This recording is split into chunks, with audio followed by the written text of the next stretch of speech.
de l'amertume. On fait une excellente première mi-temps. Le coach nous l'a dit, on fait la mi-temps qu'il faut en marquant les premiers.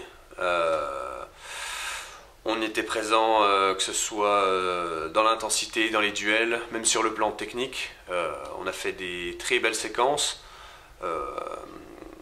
de conservation. On allait voir d'un côté, on changeait pour aller voir de l'autre. D'ailleurs, le but qu'on marque, c'est sur une belle séquence de passes, c'est sur un renversement sur JP Crasso, qui n'a plus qu'à la glisser en profondeur sur Nicolas Borodine en talonnade, qui avait dédoublé, et il finit d'un plat du pied. Enfin, on a fait vraiment la mi-temps qu'il fallait, comme a dit le coach. Mais après, voilà, à la mi-temps, on s'est dit qu'il fallait réitérer et surtout ne pas faire moins, même si voilà, on savait qu'ils allaient mettre beaucoup de pression sur cette deuxième mi-temps. Et compte tenu du contexte, avec les 5-6 000 personnes qui se trouvent dans le stade et comment ils peuvent être vis-à-vis de leur équipe, à pousser, si jamais ça marche pas, ils auraient pu se retourner contre eux et être même avec nous. Ils ont poussé, on a pris un but beaucoup trop tôt. Et voilà, après on a subi un peu le contexte. Le stade s'est un peu enflammé, même si on a fait beaucoup trop d'erreurs, de grosses erreurs qui, dans un contexte comme celui-ci, se payent cash. Et le premier but arrive beaucoup trop tôt de toute façon, et après on s'est mis à reculer.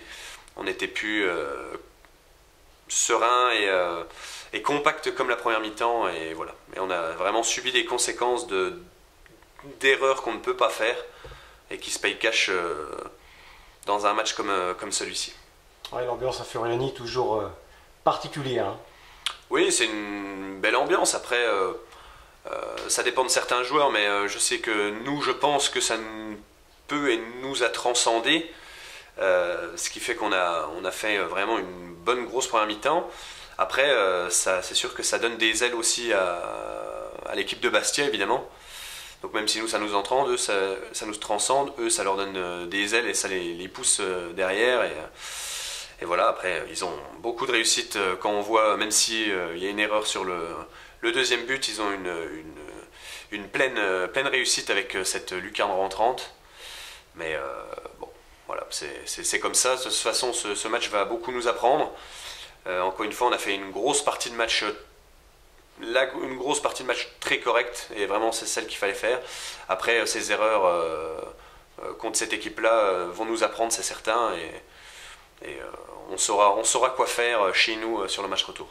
Ouais, vous sentez la pression quand même, la proximité du public, les sifflets, ça compte énormément dans ce genre de rencontre? Non, pas personnellement, moi non, parce que bon, c'est pas comme s'ils étaient à 1 mètre de la pelouse non plus. Et puis de toute façon, voilà, faut pas penser à ce qui pourrait arriver, car de toute façon il n'est jamais rien arrivé. Voilà, après faut faire abstraction du voilà, contexte. faut faire abstraction, c'est le contexte et ils s'en servent. Voilà, que ce soit par les sifflets, les insultes, mais bon, nous après c'est le jeu aussi. C'est le jeu de là-bas. Ils ont raison de s'en servir si ça les aide, et ça les aide.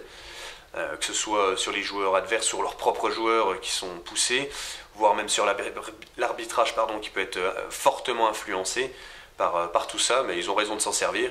Il serait bête de ne pas le faire. Mais voilà, non, nous ça doit justement, et je pense que ça nous sert, nous, notre équipe, en tout cas moi c'est ce que j'ai senti, qu'on a été transcendé grâce à eux finalement. Bon, globalement, le début de saison est positif. Correct, après, voilà, on a des performances en dents de scie. C'est sûr qu'avec plus de régularité et de moins d'erreurs individuelles, on pourrait faire beaucoup mieux et accrocher ce peloton des 3 premières équipes. Voilà, c'est vraiment, on recherche de la régularité, on fait des bonnes prestations, le coach nous le dit, il est plutôt content de ce qu'on propose. Après voilà, c'est vraiment chercher de la régularité et gommer ces petites erreurs qu'on peut faire qui, à un niveau pareil, ça se paye tout de suite. Et c'est des erreurs largement évitables. Bon, on se focalise sur la Coupe de France, très très belle affiche, hein. Vous recevrez Sochaux, dimanche 17 novembre, forcément une affiche qui te tient à cœur. Oui, c'est sûr que j'étais agréablement surpris de voir le tirage. On savait que c'était l'entrée des Ligue 2. Alors voilà, après c'est toujours la question, est-ce qu'on espère tirer encore le petit poussé, espérer passer un tour de plus, ou est-ce qu'on cherche à ferrer la grosse équipe? Voilà, nous on a ferré tout de suite la grosse équipe, tant mieux. Ça va être une belle affiche, un bel événement pour le club.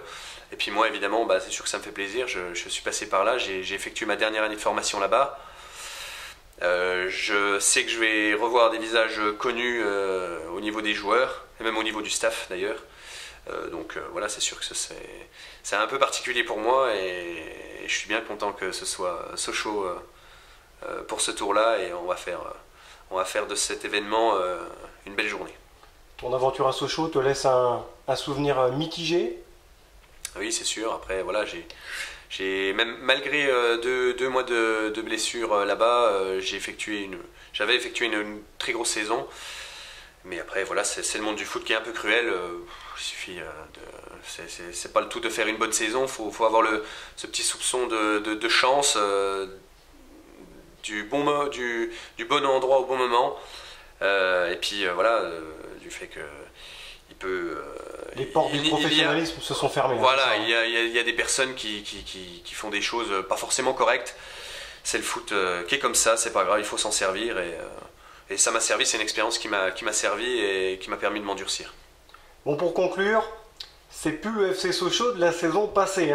Top 5 du championnat.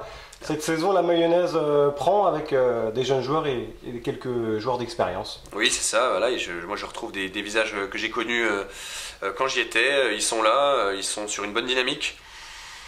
Après, voilà, la coupe, ça reste la coupe. Ce sera autre chose que le championnat. Faut voir dans quel état d'esprit ils vont arriver. Nous, de toute façon, voilà, on va se concentrer que sur nous, de toute façon, et comme d'habitude. On va tout donner sur un match, parce que sur un match tout peut arriver. D'ailleurs c'est pour ça que cette coupe existe, sinon ça servira à rien de la jouer. Mais voilà, je pense que on peut avoir de belles surprises. Tout dépend de nous, de ce qu'on met comme ingrédient, comme à chaque match de toute façon. Voilà. Il faudra gagner les duels comme à chaque rencontre pour bouleverser cette équipe de Ligue 2, car vous ne partez pas favori forcément. Exactement, après voilà, c'est ça aussi qui peut être en fait finalement sympa. On part en outsider et voilà, on sait que ça va ramener un petit peu de personnes dans les tribunes. Ces personnes-là seront forcément derrière nous. Voilà, c'est un contexte particulier et voilà, se servir de ces spectateurs, j'espère qu'ils seront derrière nous pour donner de la voix. Et à partir du moment où on fera les choses correctement, c'est-à-dire évidemment gagner les duels, de toute façon, c'est grâce à ces duels et à quelques séquences de passes qu'on peut finalement leur mettre le doute et après faire basculer cette rencontre peut-être du bon côté.